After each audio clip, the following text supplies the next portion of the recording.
రాతోడు ఇంకా రాలేదేంటి? ఒకసారి ఫోన్ చెయ్యి. తింగరాయనకి ఊకే ఊకే ఫోన్ చేయమని నన్ను సతాయించకే ఊరికే. రాతోడు ఈ టైంకి రావాలి కదా, ఇంకా ఎందుకు రాలేదు? నాకేం తెలుసే, నేను కూడా నీతోనే కదా ఉన్నా. అందుకే ఫోన్ చేయమంటున్నాను. అమ్మా తల్లి, ఇందాక దేవునికి దండం పెట్టుకొని వస్తానన్నావు కదా, ఈలో పాపం చెయ్యి. ఈలోపుగా తింగరాయన వస్తాడేమో నేను చూస్తాను. పో.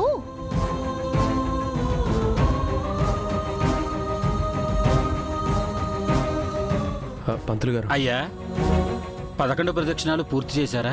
చేశాను.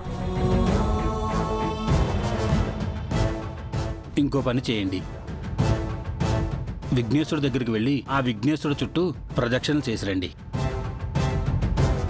అన్ని విఘ్నాలు తొలగిపోతాయి. అలాగే.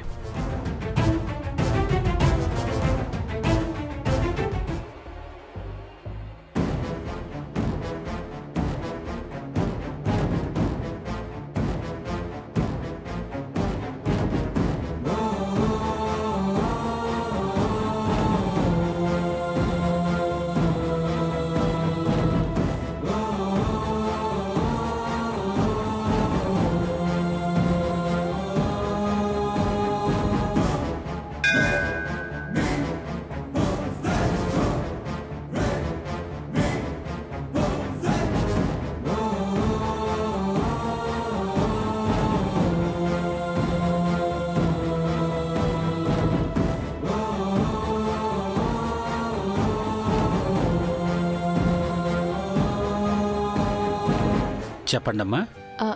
అర్చన చేయండి పంతులు గారు. గోత్రనామాలు చెప్పండమ్మా. వశిష్ఠ గోత్రం: అమృత, ఆనంద్, ఆకాష్, అంజలి, అరుంధతి, అమరేంద్ర.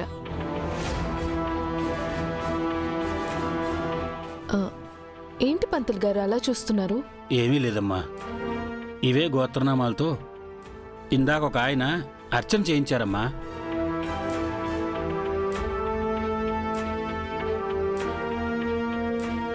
ఓ, ఆల్రెడీ ఆయన వచ్చేసి పిల్లల పేర్లతో అర్చన చేయించడం.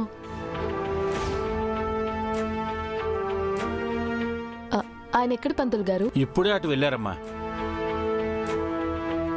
సరే, మీరు అర్చన చేయండి. అలాగేనమ్మా.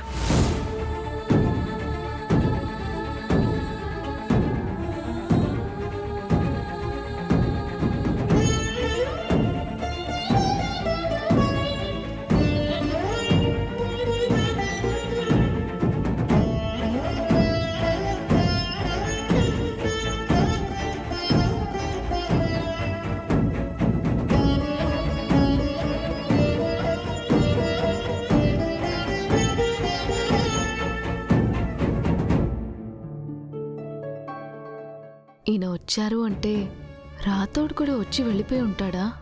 ఈ విషయం తెలియకుండా అనవసరంగా పాపం కరుణ వెయిట్ చేస్తుందా?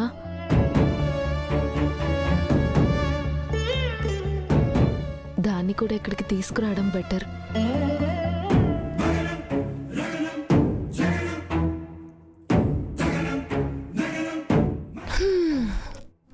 రాతోడు అసలు ఏడున్నాడు? ఒకవేళ మాకంటే ముందొచ్చిండేమో అని గుడంతా వెతికినా, ఏడగలవాళ్లే.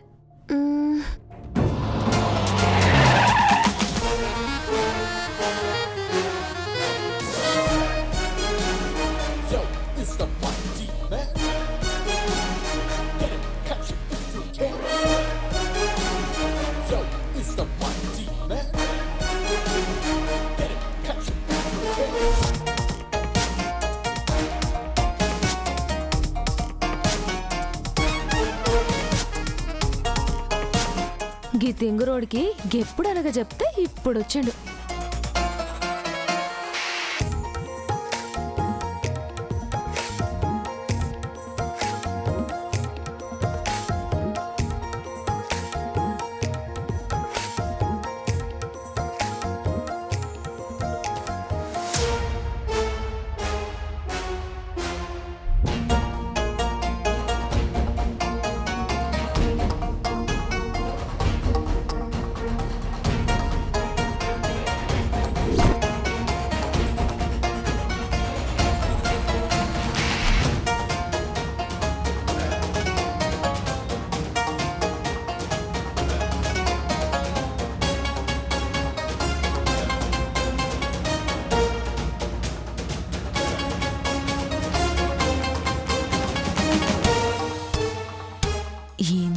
ఈయనకి నా నడక మారింది.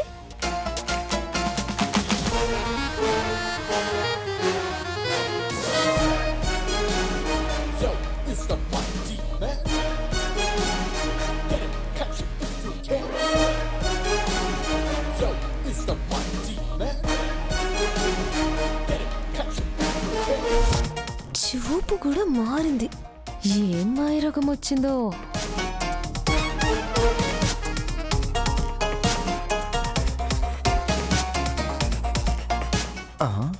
మరీ చిన్నపిల్లలా ఉంది. నన్నెలా లవ్ చేసింది? ఎందుకు లవ్ చేస్తే ఏంట్లే.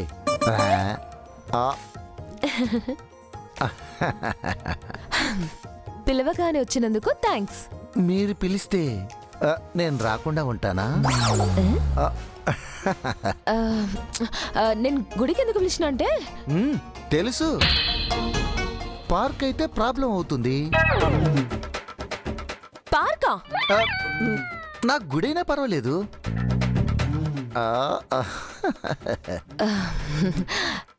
మీకు ఒక విషయం చెప్పాలి. అందుకేగా పిలిచావు. అదేంటంటే ఆగు, అంతకంటే ముందు నేను నీకు ఒక విషయం చెప్పాలి.